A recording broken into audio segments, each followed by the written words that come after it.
Hey everyone, this is actually not my first take of this video and I'm not sure how much more it will take, but I got all fancy and dressed up before and it just didn't feel like it. And I think this is way more appropriate for 2020, so we're gonna do it like this now. So here we go.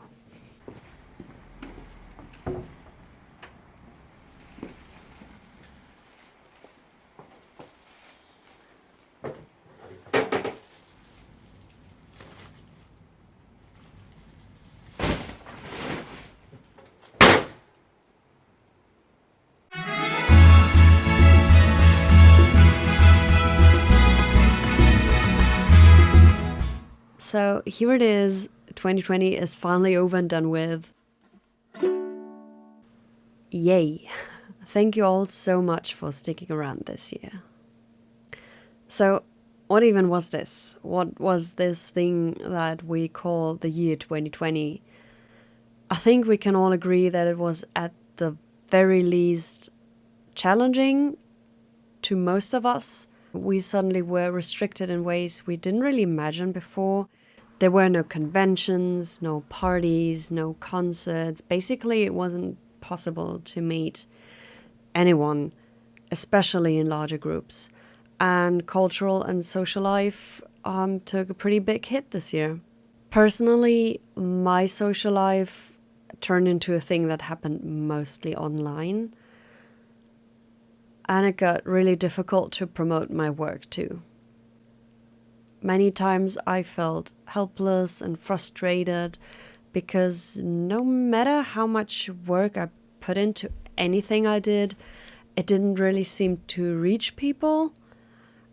And I couldn't even talk to anyone in person, like, hey you, have a look at my stuff, you know? And looking at the figures now, it's pretty obvious. Most of my contracts were signed before or in April, and my shop wasn't doing well either. I even lost patrons over summer, and that basically led to me working myself almost into a burnout like twice this year. And I started to hate everything I created. But you know what? I'd say we also have a look at what I achieved in this year of constant despair, alright? So my year 2020 was full of firsts. I illustrated my first book, which is a pretty cool thing and something that I can now cross off my bucket list. I also finished my first ink art challenge with 100% of all the entries I had planned on finished, which is something I never managed before. And I can't even show you all of them right now because one has already been sold.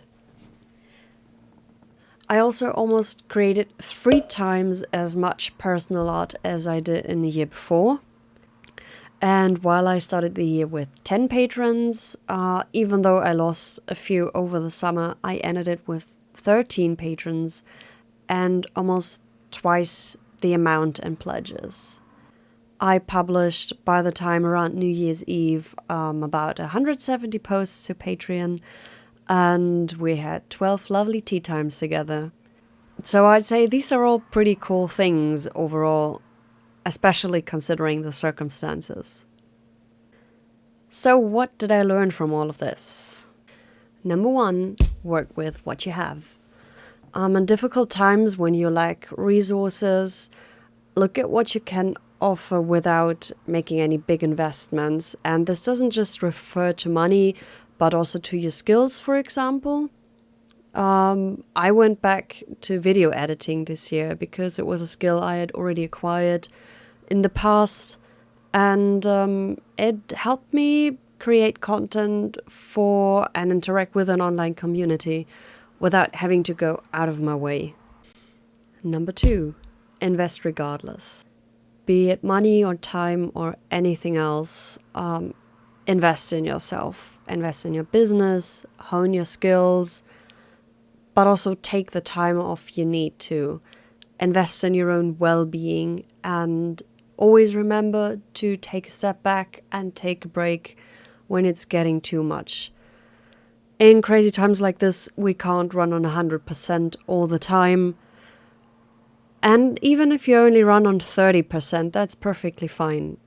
Just take care of yourself.